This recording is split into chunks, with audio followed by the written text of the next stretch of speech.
Hello, আসসালামু আলাইকুম guys, কেমন আছেন সবাই? আশা করি সবাই যেন অনেক ভালো, তো আল্লাহর রহমতে আমি অনেক ভালো আছি। তো গাইজ, আমরা আজকে চলে আসলাম আমাদের গ্রামের বাড়িতে নতুন একটি ব্লগ ভিডিও নিয়ে আপনাদের সামনে। আমি হোসান আলাপ্পেন জিশান কথা বলতেছি। এখন রাত প্রায় 9টা প্লাস বাজে। তো এখন আজকেই হচ্ছে যে আমরা কথা বলবো গ্রামের পরিবেশ নিয়ে। আসলে মানুষ যদি চায় গ্রামে বসবাস করতে, তাহলে কিন্তু তারা খুব সুন্দরভাবে জীবনযাপন করতে পারে বা বসবাস করতে পারে গ্রামে।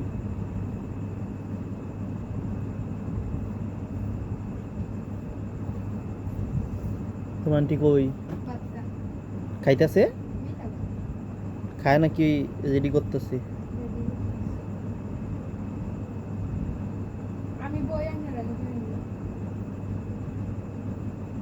কি?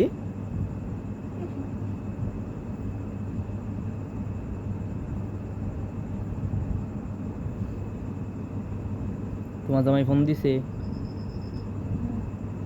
দিছে না?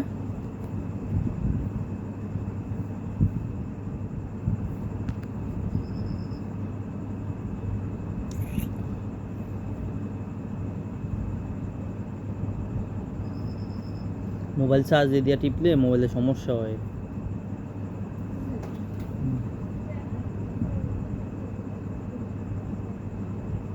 যাই করে যাও গা, যাও কাজ করি, যাও। এ 2 মিনিট যাও, হইতেছি ভিডিওতে আছি, 2 মিনিট যাও, হইতেছি।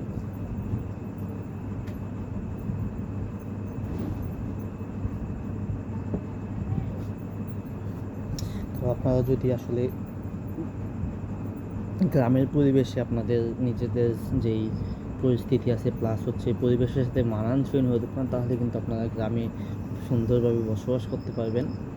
আর যদি কি বলে এটাকে, যে গ্রামের সাথে অ্যাটাচ না হতে পারেন, ঠিক আছে, না কম কি বলে এটাকে, যে গ্রামের সাথে আপনারা মিশতে না পারেন, তাহলে কিন্তু আসলে গ্রামে বসবাস করাটা খুবই কঠিন হয়ে যায়। যেমন যারা শহর থেকে আসে, তারা কিন্তু প্রথম গ্রামে এসে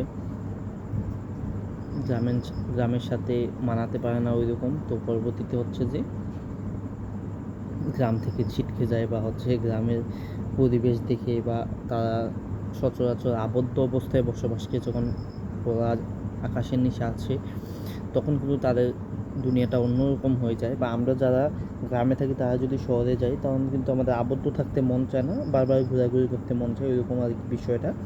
যে যার যেটা হচ্ছে বিশ্বস্ত বা আশ্বস্ত বলেন বা নির্ভরশীল বা করতে করতে অভ্যস্ত, পরবর্তীতে কিন্তু সেটা তার জন্য একদম কি বলে যে দৈনন্দিন কাজের মতো বা ডেইলি রুটিনে পরিণত হয়ে যায়। কিন্তু সচরাচর আমরা যারা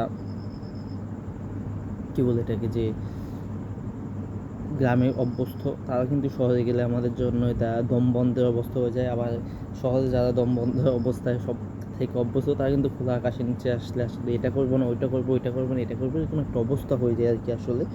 তো এই হচ্ছে মূলত বিষয়। তো যে আমার খাবার খাওয়ার টাইম হয়েছে, যেহেতু শ্বশুর বাড়িতে আছি, এখানে হচ্ছে খাবার খেতে যেতে হবে। আমি হয়তো 5 মিনিট হলে ভিডিওটা ক্লোজ করে দিব বা শেষ করে দিব।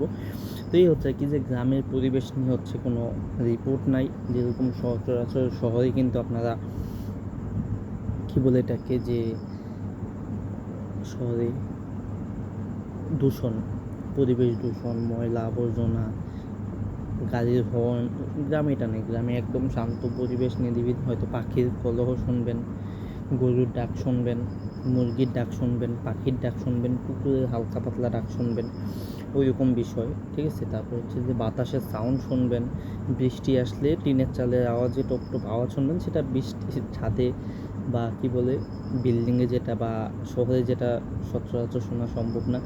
আপনি মন খুলে বৃষ্টিতে ভিজতে পারবেন, পুকুরে গোসল করতে পারবেন। গ্রামে কিন্তু শহরে এটা পারা যায় না। পুরো গ্রামের পুকুর সচরাচর পরিষ্কার থাকে, মাছ চাষ করে। শহরগুলোতে ড্রেনের পানি, ময়লা আবর্জনা গিয়ে ওইটা পুরাই নর্দমা হয়ে যায়, বা ময়লা আবর্জনা ডাস্টবিনে পরিণত একটা সুন্দর পুকুর বা একটা কি বলে খাল বিল নদী নালা, ওই রকম আর কি। তো এই ছিল আর কি আজকের বিষয়, গ্রাম বিষয় নিয়ে। তো কেমন লাগতো ভিডিওটা অবশ্যই কমেন্ট বক্সে জানাবেন। যদি ভালো লাগে ভিডিওটিতে লাইক দিবেন, চ্যানেলটি সাবস্ক্রাইব করবেন। আজকের মতো ভালো থাকুন, সুস্থ থাকুন, আল্লাহ হাফেজ, আসসালামু আলাইকুম, বাই বাই।